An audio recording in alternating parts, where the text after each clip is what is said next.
The British occupation of Ireland was one of the most well-known attempts to eradicate a culture in history. This attempt has clearly failed as Ireland stands today, but the question that comes to mind is how much of the culture was lost during British rule, and how much do we really know about Ireland before colonialism? Irish Catholicism is unique in how deeply ingrained the religion is in the culture and its sparking of early rebellion. Priests were some of the first to encourage rebellion in their communities, notably leading to the creation of the IRA in the last century. Not only was Irish Catholicism and its practitioners a threat to the unjust occupation, offset by laws and punishments for practicing the religion, but it was also considered outlandish to their colonizers and often mocked. The reason for British disdain for Irish Catholicism was not just because of a Protestant royal family, but because Irish Catholicism had been laced with paganism for a millennium and had become even more foreign. When early missionaries first came to Ireland, spiritualism with a focus on celebrating the earth was the dominant religion. Instead of trying to uproot these practices of worshipping the earth and multiple gods, the missionaries decided to reframe the practices to fit into Catholicism. This transformation of practice means that some of the original culture lives on, not just in the folklore passed down through families, as most Irish mythos is, but in a way that makes those traditions still relevant in a world that was imperialized. Pictured here is a Celtic cross, a unique symbol of Irish Catholicism.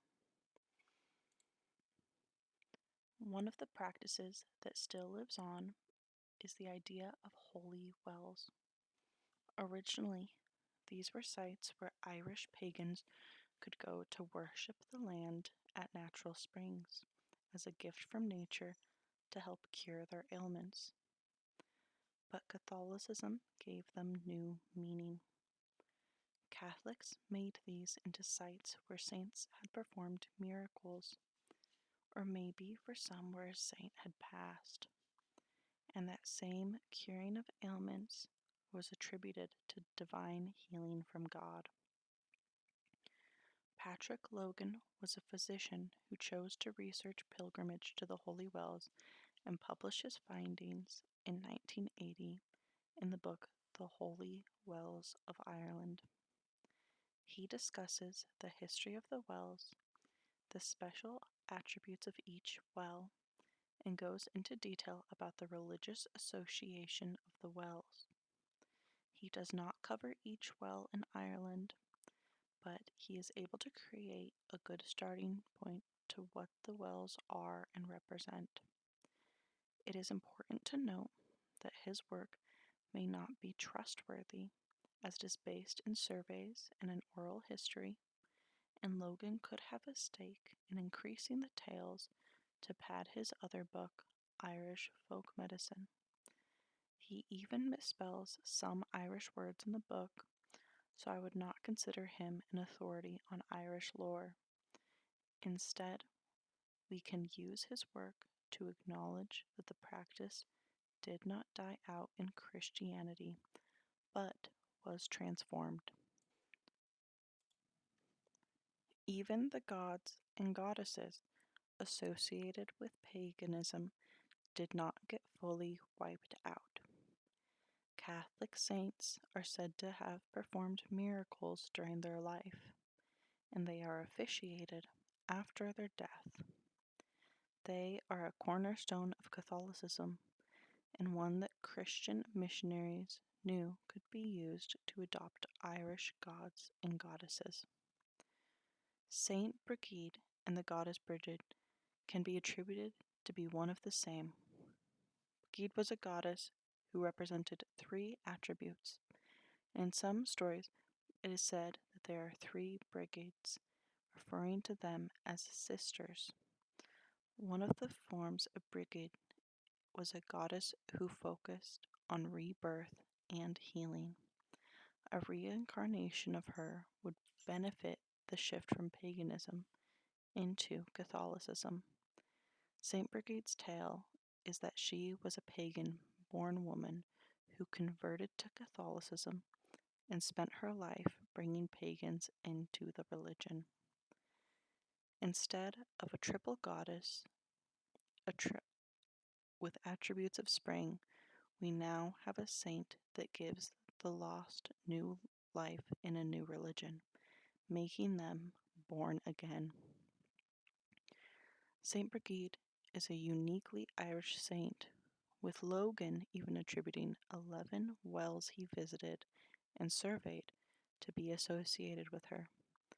Despite being considered a saint, Brigid was not accepted by the non-Irish Catholic churches and stayed within the smaller Catholic community in Ireland.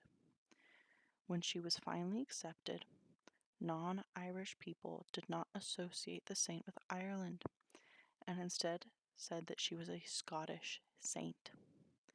And this could be because both the Irish Celts and the Gaelic Scots worshipped Brigid, or it could be because of the desire to remove Irish tradition from the Catholic Church by displacing it, which is where I lean towards.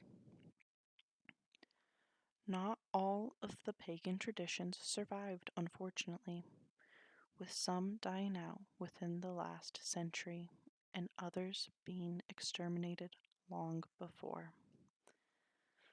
Irish keening, or the Irish wake, was a practice to mourn the dead that was heavily criticized. Even within the Irish Catholic community, it was seen as overtly pagan and was washed out through shame.